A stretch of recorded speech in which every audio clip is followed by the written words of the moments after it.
Hello friends, welcome to my channel An Engineer's Guide. In the previous two sessions, we learn about what is MDMT and how to use the clause UG20F. So in this session, we will try to advance this topic little bit. So guys, if you haven't seen those videos, I recommend you watch those two videos first and then come back here. In this session, we will take one simple example which will be very useful for you to understand the MDMT calculations. But before moving forward, please subscribe to my YouTube channel, which will be free for you but will give me a lot of motivation to create such useful videos for you. Also click on the bell icon to get the latest update from our channel. Thank you.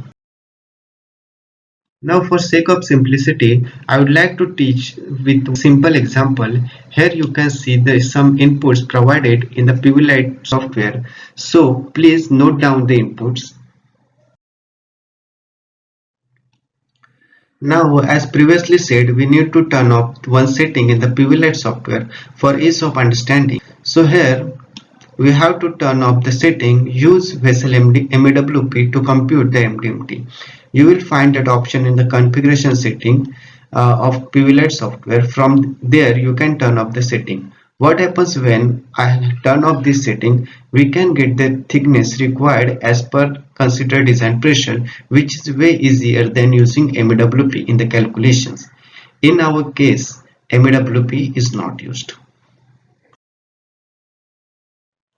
Now let's see the VIII results or output you can see.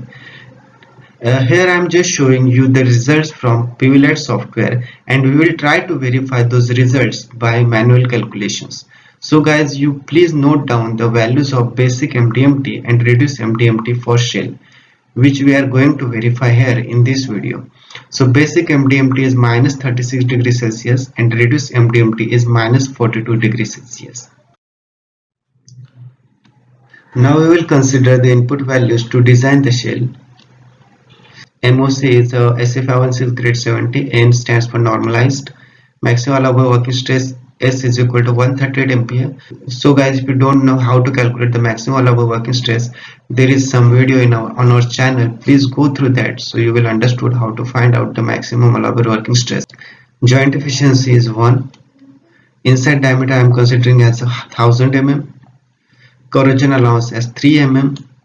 Internal design pressure as 5 MPa. Internal design temperature as 100 degrees Celsius, service MDMT as minus 32 degrees Celsius, and finished thickness as 24 mm. So guys, here I have intentionally considered the service MDMT as minus 32 degrees Celsius. Do you know why? So guys, pause this video for a moment and try to recall some points from the previous sessions.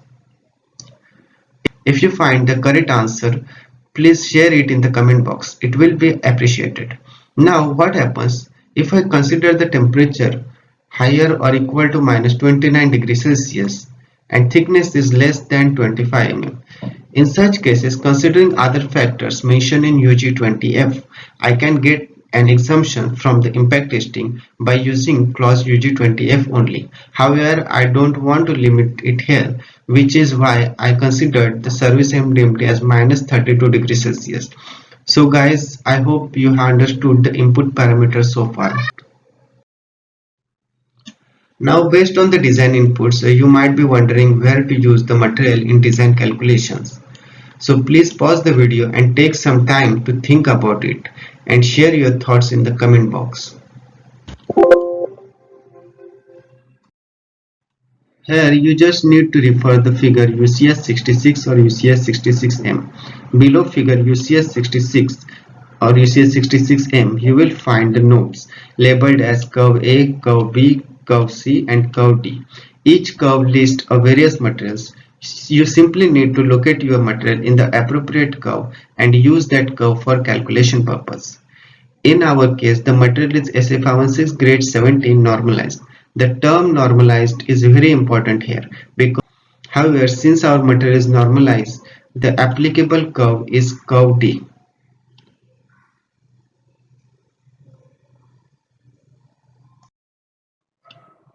So guys, here you can see I have created a figure similar to figure UCS 66 or UCS 66M. This is not the exact one. If you wish to see the exact figure, just refer the figure UCS 66 or UCS 66M from the code. Now let's learn how to use this curve. In this figure, you will notice that the horizontal axis represents governing thickness and vertical axis represents the temperatures. Since governing thickness is a 24 mm, draw a vertical line and check where it intersects the curve D. So here you can see that red dot intersect with curve D. From intersection point, draw the horizontal line. The point where horizontal line intersect the vertical axis will give you the basic MDMT. So this is how you can calculate the value of basic MDMT. So your basic MDMT is minus 36. So guys, this is all about today's session. We will advance this topic bit more in the next session. So guys, please stay tuned, and if you found our videos are useful, please share our videos with your friends and colleagues. Till that, thank you, goodbye, keep learning, keep earning.